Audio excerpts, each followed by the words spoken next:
Okay.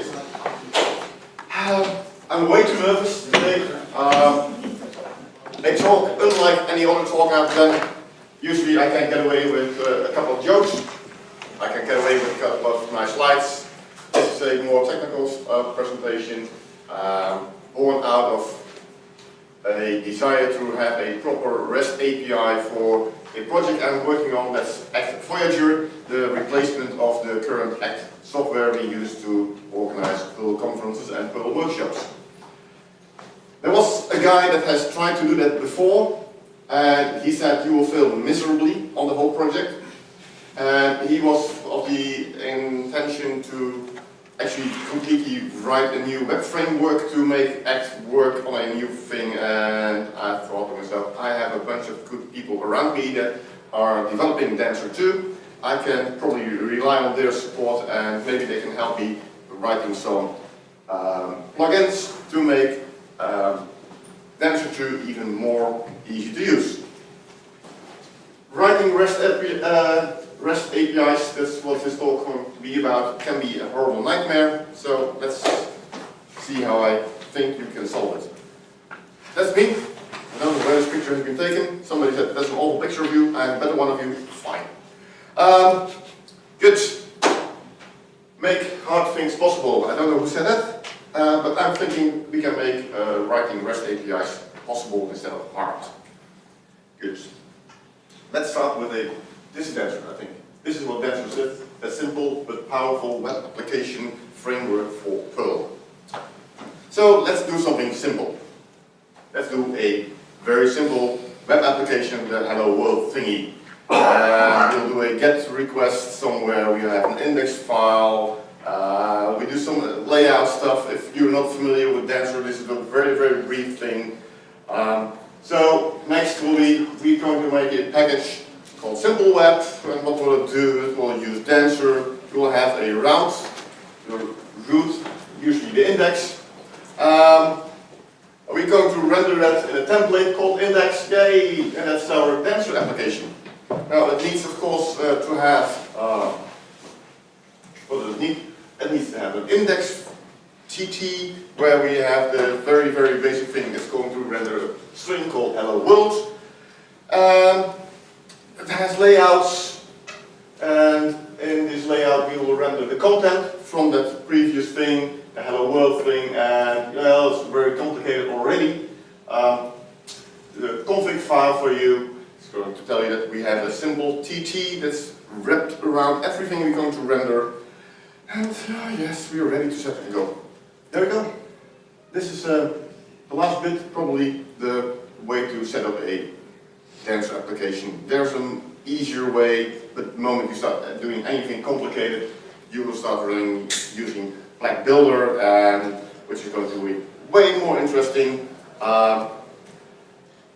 Sorry, can I tell you very much examples of what to do with Black Builder. Once you start using plugins, middleware, I think you should use a lot of middleware where possible. You will use these kind of things. So this is my application. Run this thing, and yes, there we go. Woohoo! We have a web application called Simple Web Example, and we can display hello world if we go to the root of this 0.500 URL. Good. Basic, very basic API. Oh, sorry, very basic web example. Let's make it more interesting. Let's make something dynamic. Let's do some DBI class stuff here, because you want to have a database connected to the thing, and it will be clear why. So this user thing will have a route get users, and we're going to get some details of a specific user. We're going to do some stuff with a schema for a specific user. We're going to show you how that's looking like. We're going to have different templates and a different configuration. So, the sample web users Dancer application. How is that going to look like? Well, we have the new simple web users thing. We're going to use the DBI class plugin. This is the one where we're going to look up users. We can get the whole list of users probably. You can search for them. This is how you get the details. And yes, we need some implementation details, like how you're going to do the get users and the get user details. So this is your get users. It's going to call a separate code reference for you. We are going to look up for if there is a name parameter in our request. If so, then we're going to search for it in DBX class. If there is something that looks like a name, then yes, we're going to have that. If not, if we don't have a parameter called name, we're going to just give you all the users. And we render the whole result in a template for users. Okay. The other one, if you want to get user details, well, it's not much different. We're just going to search for a specific user with a specific user ID. And if you have none of them, we're going to return a 404, and otherwise we render the results in a template called user details. Still very basic, and I'll go you through it step by step for a specific reason. So, this is going to be a little bit more interesting. This is our DBX class schema. Very quickly, the class name. We're going to use Candy because Candy is nice. We're going to create a table. We're going to have 1, 2, 3, 4 different fields in it. And yes, I want to have some other indexes. And that's how you create them, if you want to know. Good. The templates. Oh yes, the templates. Very basic. This is our user template. It's going to show you a table. I went too fast. It's not going to show you a table. It's going to show you a form. So you can enter a name and you can search on it. And if you don't have, if you have a whole list of them, you can just go to Template Toolkit and say, if you have any users, going to render a whole table, and in the table we are going to go over all the users we can find in our results list. And well, we have the simple templates here. We're going to have a header, and this is what you do in the table itself. The table itself will show you the username, and it will show you a href to the details page of it. Good. Our configuration file is going to be changing a little bit because we have this plugin, and we have this nice DSN that will make sure that we can connect to our SQLite database, and we have the schema called my data schema. Not very interesting. Then we can just run this application, and once it runs, let's see this. This is what you get when you go to /users. Tiny form, and yes, we have 2 users in the database. Good. We can search for a specific user called John, and if we go to the link, we will find his user details. We get John Doe with a nickname Day and his email address. This is about the most basic dynamic web application you can build with DBX class and Dancer. So far, so good. We're not going to talk about web pages, we're going to talk about the REST API. And this was all introduction. REST APIs. There's a definition for REST. There's a couple of things you have to think about if you're going to build a REST API. There's a whole REST architectural design things you have to think about. And one of them is called the uniform interface. It's going to talk about all the header files, the headers you have in your HTTP requests and responses. The status codes that are important for it. It's stateless interaction. We don't going to tell the server, please remind yourself that if I come back to you, you should do this. No, everything you transfer is a specific state of a resource. It is not going to bother the server with it. The only one that can remember itself is you as a client. You can know what kind of state you are in, and that's what you transfer back to the server again if you're going to updates. It's cacheable. Very important for the whole HTTP, the whole web, and specific for REST is that it's cacheable. Speeding up, Leon was giving a talk on how to speed up the web. It's cacheable, and to make it cacheable you have to think about a lot of stuff. It's server. Client does not need to know how the server has implemented. The server doesn't know anything about the client. There is no connection between them. We are just going to transfer state of resources.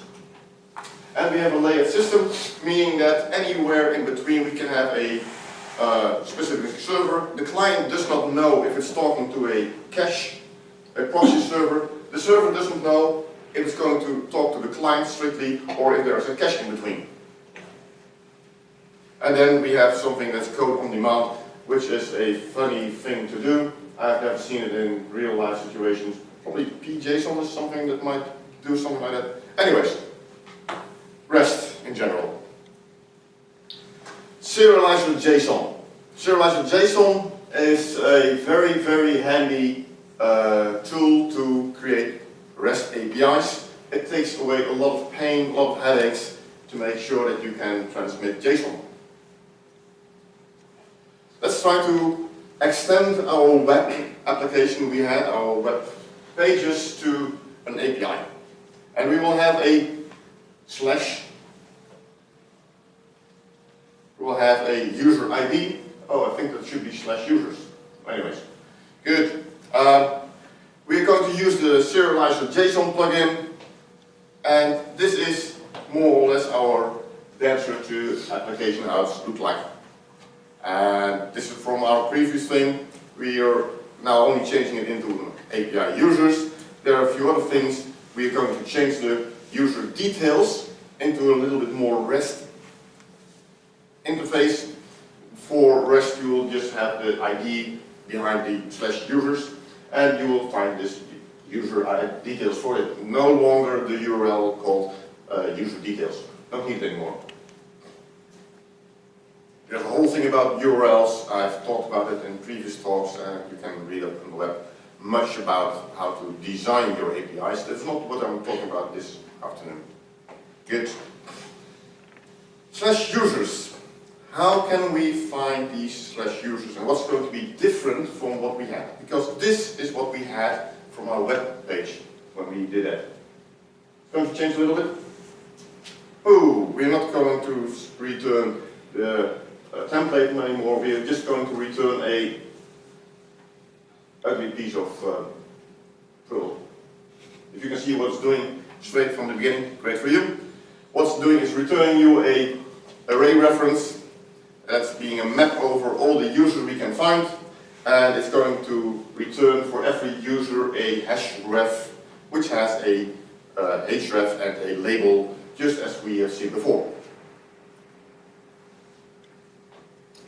Then, the user details.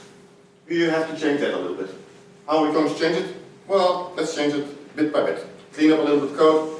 And no longer we have slash user details, we have the slash users with some user ID behind it.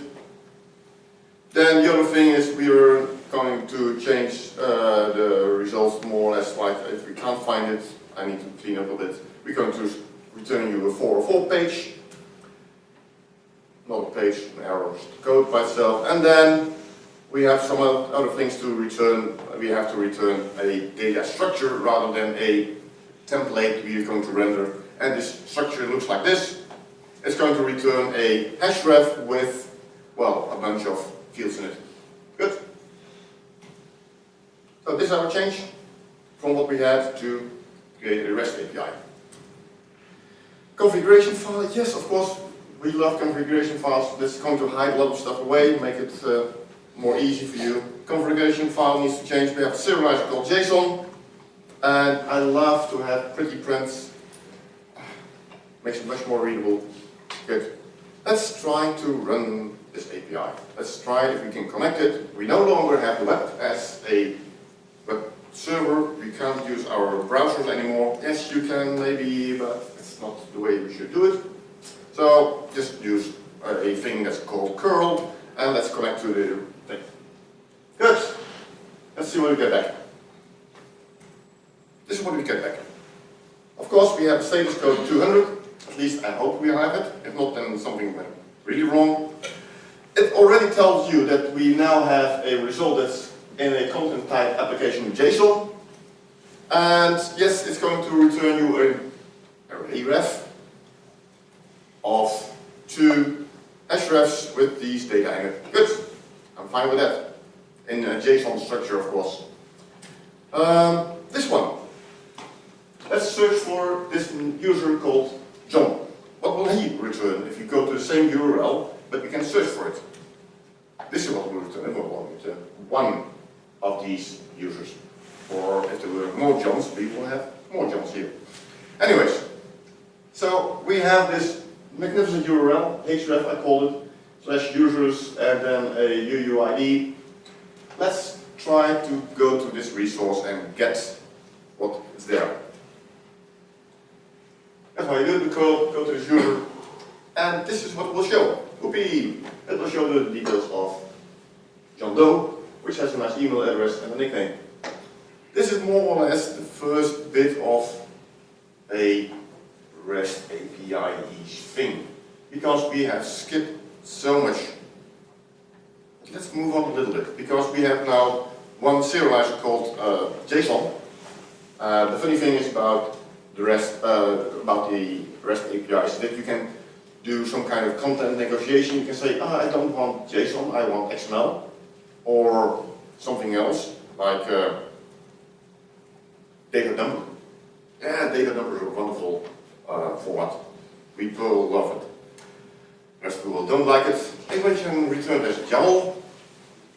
And yes, you start thinking, oh no, this is going to be horrible. Now we have 3 serializers, and how can we do that? Well, it wouldn't be Dancer if it would be made easy. So, what about Dancer serializer mutable? It's going to change so much in your code. Look what's going to change to just serve you all these different formats. Well, let's do our first change. First change in the code. We don't have change in the code. That's correct. No code change. We have only one change in the configuration file. It's called mutable. No longer JSON. Now, if I go to this URL, this is what I get. Alright. Sorry I fixed it. This is not good, man. Because I have to tell you that you want a text JSON or a application JSON or whatever. You have to specify which format you want. If you don't specify it, it will blow up your server. It shouldn't. That's a different thing. Good. If I come back with this from this request, I will get this kind of structure back. It's not as pretty as it was, but yes, we can still read it. It's still the same resource we get back. A user with name John. And this one, we can code for a YAML version. Yes, we have YAML here. Woohoo! And for example, data number, yes, oh, it's getting boring now. We have a data number result. That's what you can do with content negotiation. You simply change your headers and said, I want this specific content type. And it will do it for you. Dancer, serializer, mutable is a wonderful thing. However, you must provide a accept header. It doesn't know how to resolve it if you don't provide it. It doesn't automatically default to JSON or whatever. And it does a lot of nasty stuff under the hood as well, which are not RFC compliant. There's another one that's going to deal with these kind of stuff. So I go through a little bit more of these plugins that are available to help you create your Dancer2 application, which is then a REST API. Plugin REST. I hate the description. It's saying that it's going to be a RESTful implementation of your application. It's doing not even half of what's RESTful. So change the name, please. Okay. Anyways, what's it doing? It's doing CRUDs. Create, read, update, or delete. It's creating these routes very quickly for you. It's talking about resources and resources with an ID. It can take a file extension instead of the content type, the accept types in your headers. And it does come with a lot of pre-configured standard serialization. It's very easy to use. Back to our example. This is what we had. This is what we're going to change. There's a little bit of change we have. Going to make a little bit of room because we need to have an extra plugin entered in our Dancer2 application, and we have something that's saying to initialize the whole thing for you. But then, now it comes fun. The users there, /users, now we're going to extend it a little bit, we're going to add the format of it. And for the user details, we're going to change it in /user/ the ID of the user and a format behind it, a file extension. So, this is what we had. Get this specific user, I want to have some details from this user. What's going to happen? 500. No, not 500. No. Because we said that it would have a file extension, the URL does not end in .json. So what we will get, a 404. It doesn't exist. What? It doesn't exist anymore. So what we should have done, yes, you should have added the .json edit, and this is what you get back then. You get a nice application JSON structure, and yes, it's totally fine again. We can do it with the YAML, and we get the YAML back. And yes, so the plugin REST, what is so funny? The accept headers, which are part of the HTTP specifications, are not being used. That's silly. And 404 is unfortunately a correct thing. The .whatever file doesn't exist. It's not there. I hate it, but it's true. If you ask for a .xml, it's not there. Correct, but it's not how HTTP REST API should be designed with a file extension. Good. So far, so good. We have done something about the content type. Something like content negotiation. There's another one I'll show you that might help you. You're all British people. Some people are not from Britain. Who's not from Britain? Alright, you speak a different language. Good. Let's go to multilingual design. We have a plugin called multilingual. It's fun as well. The multilingual plugin, what's it doing? Well, what it's going to do is it's going to prepend a language thingy in front of the resource, which can be very handy, so you can address let's say /en/ and then the rest of the resource, or NL for Dutch people, or FN, FR for French. Good. It does do some evil redirects, however. Okay, but it works, and that's the fun. It works. Good. This is what I'm going to show you, because we're doing multilingual things. I can't go on with the user, because the user doesn't have any multilingual data in it, so this is a bit strange example I'm quickly showing you. What's it all about? Well, let's see. It's using the plugin multilang. Yeah. Then we have this still here. I will use it later on. We still can use the different formats, so that's fun. We can have different ways of representing our data. A big data structure here. It's having a few translations of morning, afternoon, evening, and night, as in English and in Dutch.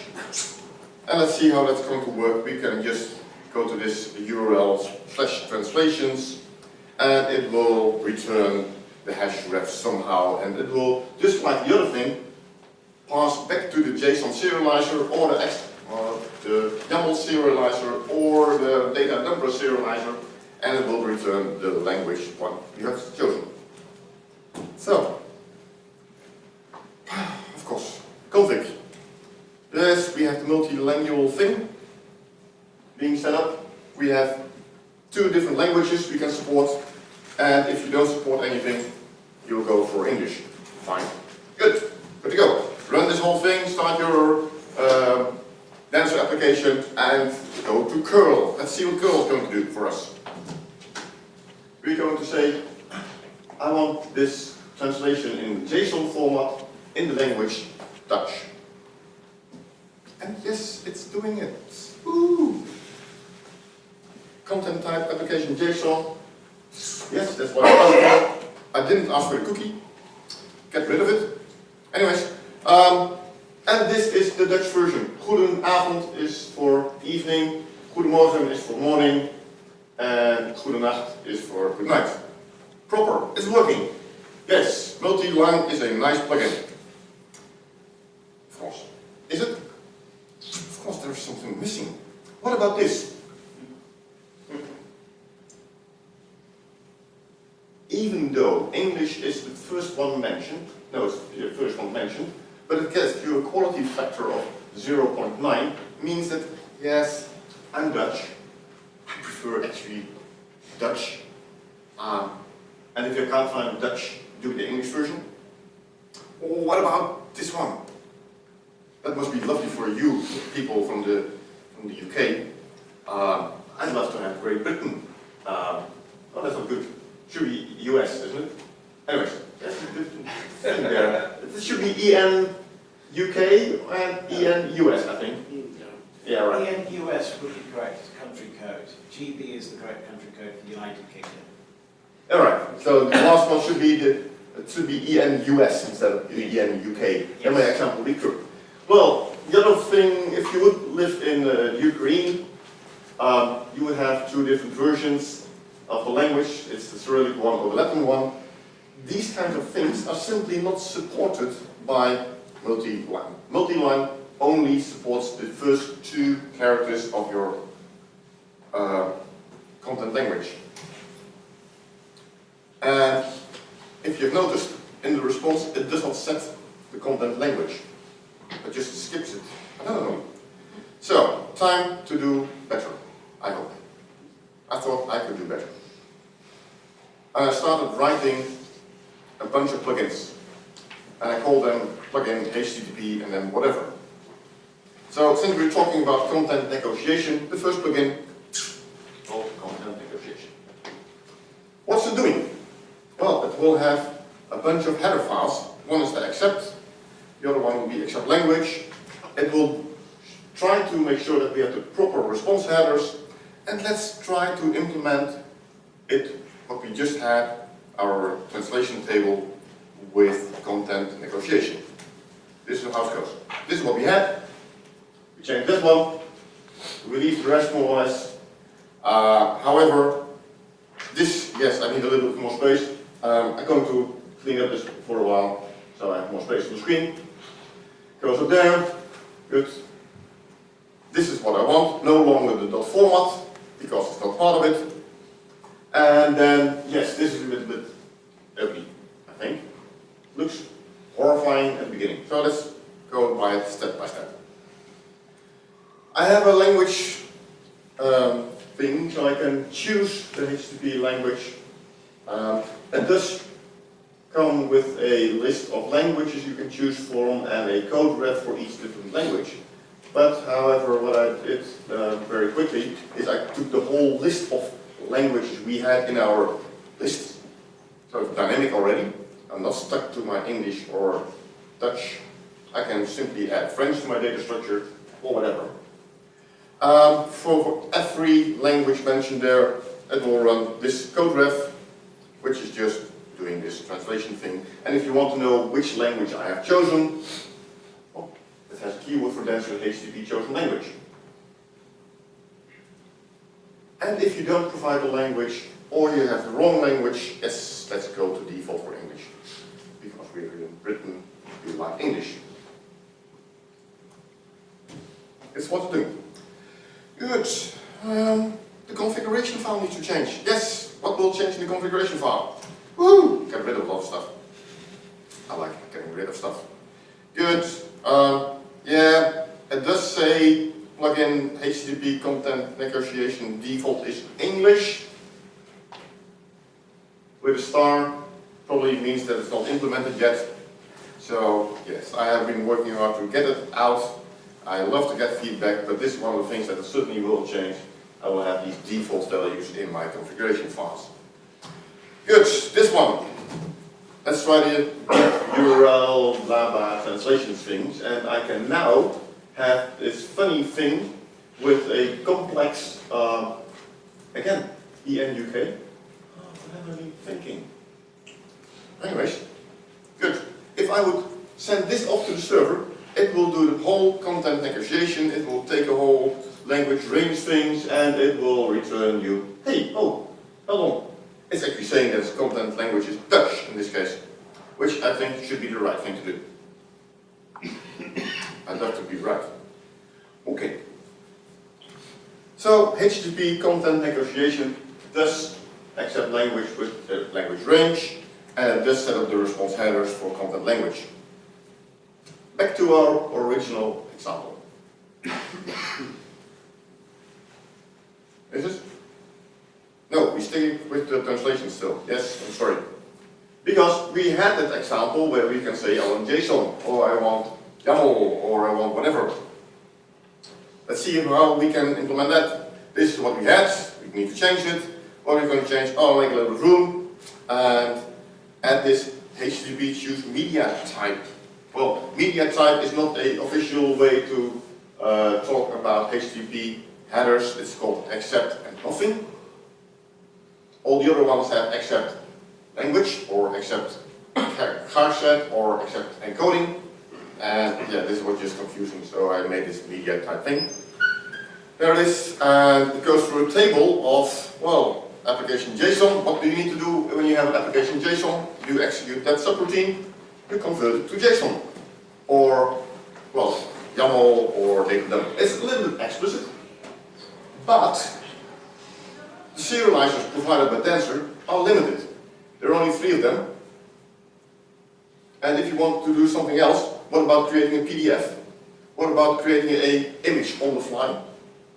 This way you can simply add these different content types to my structure, and it will simply create a new subroutine for it.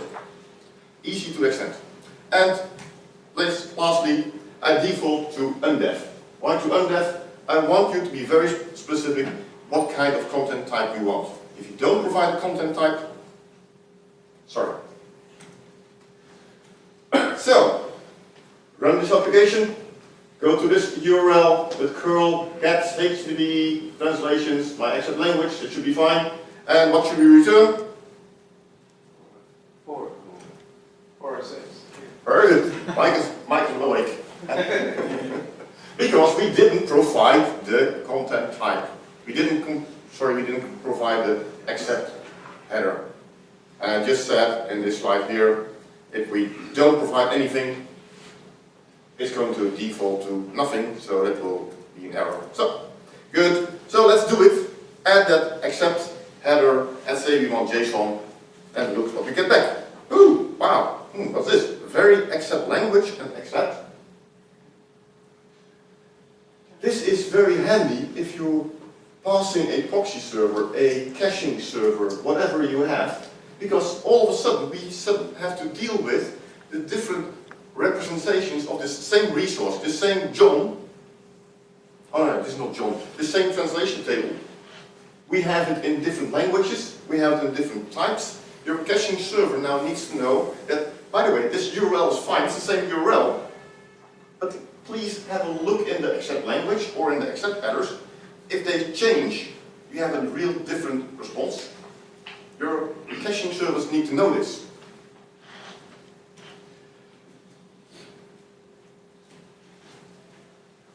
So, back to our user example. The real thing. We're going to change this. This is what it was. We're going to have different resources. Different representations of our resources. I want to have different content types. Not going to do the language here. Make some room. Add this whole thing here. Add these media types. Well, we've seen it before. This is very easy to run. Well, there's one exception though.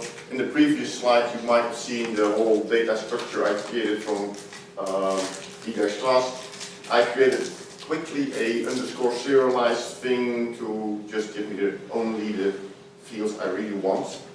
The class is now having a little bit more stuff, so I only want the email, nickname, and the name of the user. So that's why I have these here. Good, and a little bit different changes for the user ID, and this is going to change a little bit more. So we have now different media types for the /users, we have different media types for /users with an ID. And it will work. It will have accept language, it will do accept encoding, it will do accept hardset. I'm not sure how we can use them actually, but it's implemented. It will give you a 4 or 6 when you're having a non-acceptable error request and you cannot figure out what you want. Don't ask for English if you have, don't ask for German if you can't provide German. For languages though, it's fine to find a different language because not every German is that limited in his brain that it can only read German. Most Germans are fine with English, so maybe you should default to English. However, if you are talking with an API and you say I need JSON back or I need XML back, don't bring something else because your client doesn't know what to do with. Luckily, your client, because it now knows what kind of content is being provided, unlike the other plugins, it will say this content type, this application XML. Your client check, oh, by the way, is it JSON? No, it's not JSON. Ooh, now we screwed. So please don't send stupid data back if your client doesn't want it. Good. I talked about caching. And you saw those headers about vary.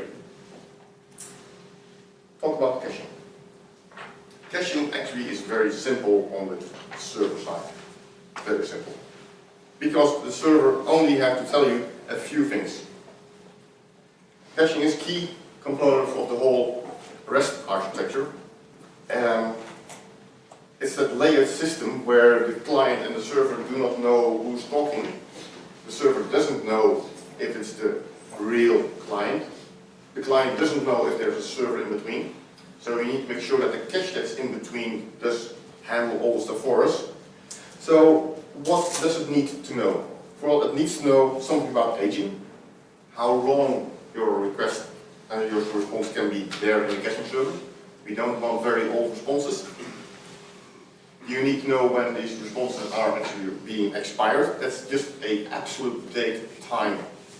It's not something relative to aging. Aging is relative. And what it needs to do is a lot of validation. And it's doing a lot more in caching. One thing this plugin won't do for you. It's not doing any caching. And I don't know if I will ever build a cache for Dancer2. I think a cache should be in black middleware. Or it should be anywhere else.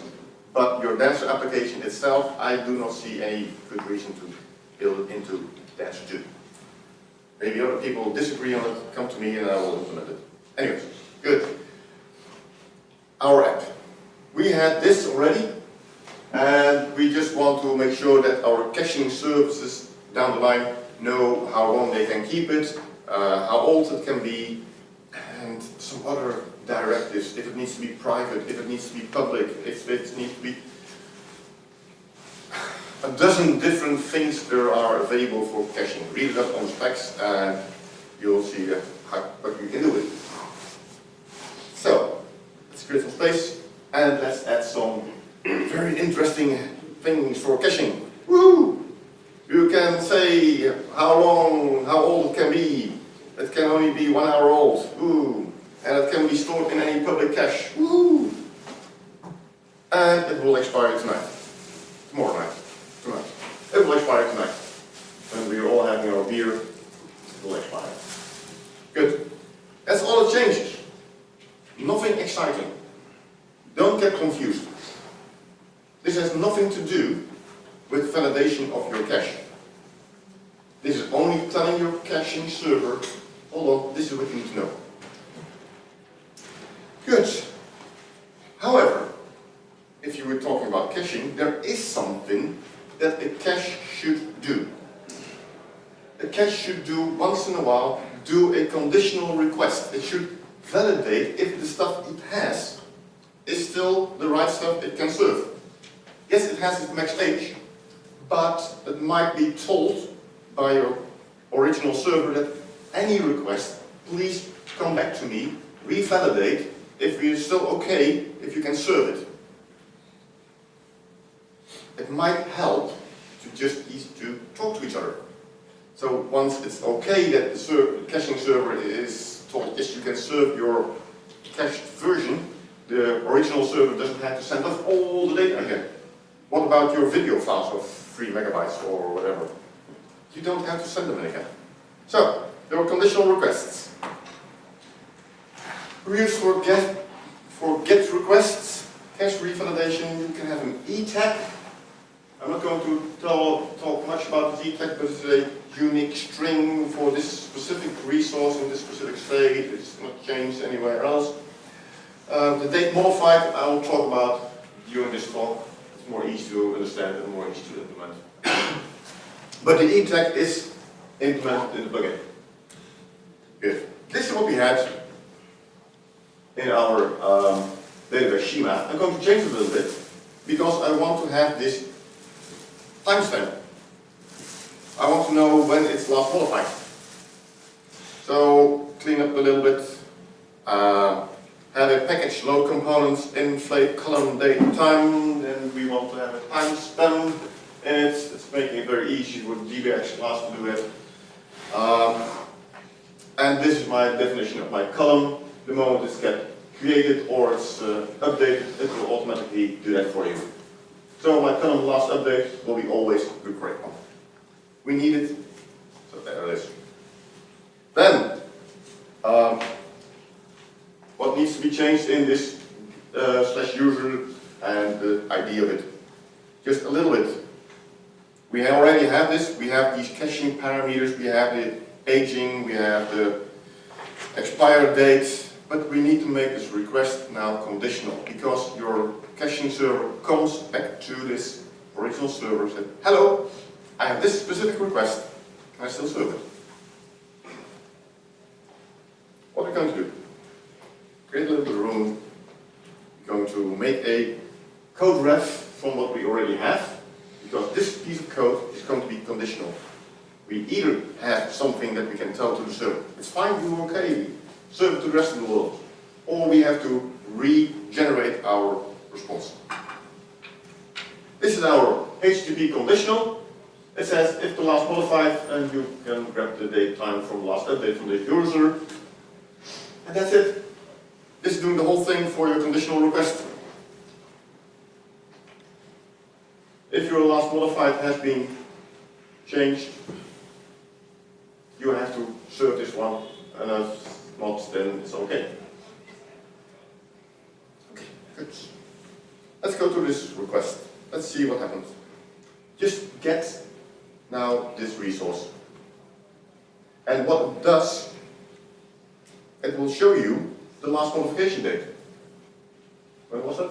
Today somewhere? Yeah. During lunch. Yes, I know. I have been late creating these slides.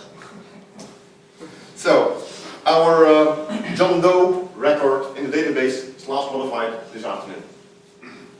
Good. We need to know that because the moment a caching server has this thing, a last modified date, it can now come back to the original server. I'm talking about caching servers. By the way, your applications you build yourself, your web applications, your iPhone applications, whatever you've built, your one-page, nice, shiny things with all the JavaScript, etc., they can have caching. We have HTML5 data, we can store data there, so try to use it. But anyways, you have now a last modified date, you go back to the original server. Hello, I have something, send me something back if it has been modified since this afternoon. Well, I haven't changed the database, so what will it send me back? It will send me back this, 304. It hasn't been modified. We don't have to transfer all the data. We just send this code back to the caching server or the application that wants to know if it's modified. And that's what it's doing. Had it been modified, yes, it will send all the data from the database again and then regenerate the representation for you. And okay. Dancer2 plugin HTTP conditional requests. Yes, it will do the correct thing for cache validation and it will send you off to 304 if it's not modified. Let's take it one step further. Because conditional requests are used for one specific thing as well. You don't want, you're in a multi-user environment, that user 1 does this with the data and user 2 wants to update something and is overwriting the previous changes. So, since we are using a stateless situation, we cannot, as a client, tell to the database, I need to work on this stuff, please lock the database, lock this row, nobody else can access it. We can't do that. Not in a REST API. So we have these E tags and these date modifieds that if nothing has changed, I'm probably the one that's having a current version. Now I can ask the server to update this whole thing. And if client 2 comes to the thing like, I want to update something, it will say, sorry, I have changed in the meantime. You have a wrong representation yourself. Fix yourself. Maybe you should do a GET request to get the latest version of myself and then show the user what my latest version is and then do updates and whatever. But don't cause these lost updates. So, the puts. We haven't seen any put yet, but a put request is very easy to implement as well. If you have seen the GET, going to quickly over it, and this is what it's doing. It has HTTP conditional there, it's doing the sub there, it's going to do the last modified again. And I'm going to tell you it's required. And why does it need to be required? Because this is not a thing that you can skip. We don't want these users to update stuff you have just changed. For a GET request, I'm fine. If you don't provide me with a last modified date, I will just give you it, the resource. Good. My request, how is it going to look like? Well, this is my request, and I'm going to send it off with this content type application JSON. We're going to update the whole thing. So user John Doe will now have a, well, didn't change the data. Well, we could have changed the data here. Johan Doe. Johan Doe, very good. Let us change to Johan Doe instead of Joe Doe, John Doe. So let's change John Doe to Johan Doe. Oh, there we go. Woo! Why? Because we just had designed our application that if we don't provide our headers, come back with an error. I need to come back with these conditional request headers. If you don't, I'm not going to do anything for you, because I can't validate it. So, let's change it. Let's change it to if unmodified since. So, if we have not been modified since midnight, when I was working on my presentation, then we can do this. If you remember, John Doe was updated this afternoon. So this should result in a 412. Precondition failed. It's not going to do it for you. Okay, finally. If it's then changed after this afternoon, can we then put this new value of John Doe into the database? Yes, we can. So, Dancer plugin HTTP conditional requests. This one will actually do the right thing, and that's what I hope to do with these plugins. It's going to give you the 428 that you have no preconditions with it. It will say when you're not updated enough, and it will give you an okay if it can do it. This one, I won't talk about it. By the way, it's only there because I once tried to build it a year ago. There's a guy here in the room that's still going to go through with code review with me to make sure that it's actually doing the right thing. Since a year, it's fine. Kluge was a nice moment to work on it. It will make it very easy to do things like this. where you can make sure that your requests are authenticated. You just have a HTTP require role admin, and you can only do this whole thing if you are an admin. If not, it will come back with a 403 unauthorized. So, this thing, plugin HTTP bundle, that's my last one. Why? Because I was getting annoyed with all these headers. My goodness, this is my Dancer2 application with all these use. Let's make life really easy. Let's do, hey, come on, let's do this. Use Dancer2 plugin HTTP bundle.